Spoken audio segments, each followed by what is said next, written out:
We're going to move on to CJ's question next. It says, what are your thoughts on considering a future federal pension as my bonds/less risky portion of my portfolio, allowing for riskier allocations elsewhere?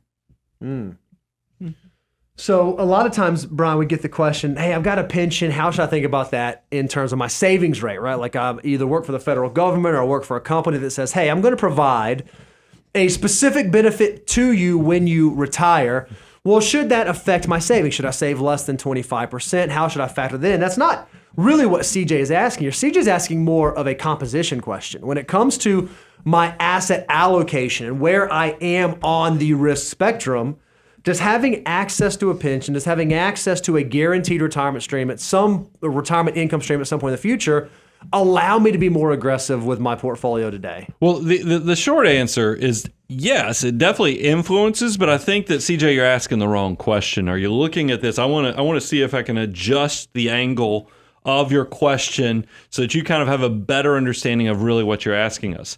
So you work for the federal government. You have this pension that's going to come in. Here's how this typically plays out. When we have a brand new prospect come in and we find out they have a pension, we then apply that pension to what does their retirement cash flow projections look like. So if we find out, let me give you some examples so you can kind of visualize this and think through it.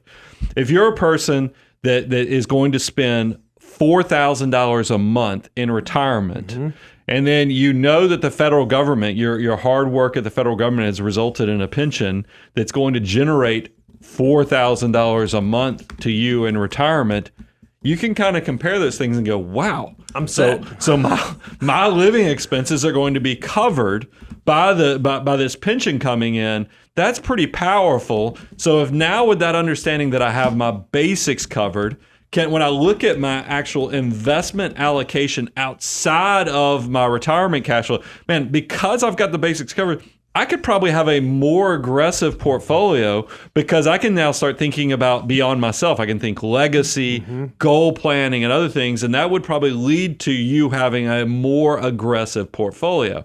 Now, let's go another way with this. Let's say that you look at this and you say, okay, I've got a pension coming in of $2,000. My monthly expenses are $4,000, and I'm just going to exclude Social Security because that would probably, with these low numbers, that would probably fix all this. But we'd say we need $2,000 a year $2,000 a month from the portfolio. We've got to figure out how we structure our investment portfolio to where there's going to be enough conservative stuff that's either yielding through like interest income because it's high enough right now that that's potentially enough, or bond or safe assets that that you just can sell off enough each month. You can then structure your asset allocation for that cash flow in retirement. But that's really what we do for clients. That's how we work through things. And truthfully, that's why, CJ, I love giving you enough breadcrumbs to understand, but this does get to the point when you get closer to retirement, you're going to want to stress test. You're going to want to make sure that you have your full landing plan for your financial life figured out. And that's why we tell people to take the relationship to the next level, because that's the type of stuff we do for clients. I love one of the things you said, Brian, is you got to figure out, you got to think about the end, like, okay, what are my retirement living expenses? Because even the pension is an income stream, not a current asset. You're asking, can I think about it as a current asset? And Brian said, no, you got to think about it as a future income stream. Well, we have a great tool you can check out called Know Your Number. You can go out to learn.moneyguide.com. It's a course you can work through that essentially helps you define that finish line. Well, if you don't know what your number is, it's going to be difficult for you to understand how much of my number will my pension replace. So I would encourage you, if you've not done it, go check out the course, learn.moneyguide.com, to figure out, okay, what kind of lifestyle do I want to live in retirement? I know my pension is here. Now, how do I go about building that exact portfolio that Brian just talked about so that I can hit that number at the age that I would like to hit that number?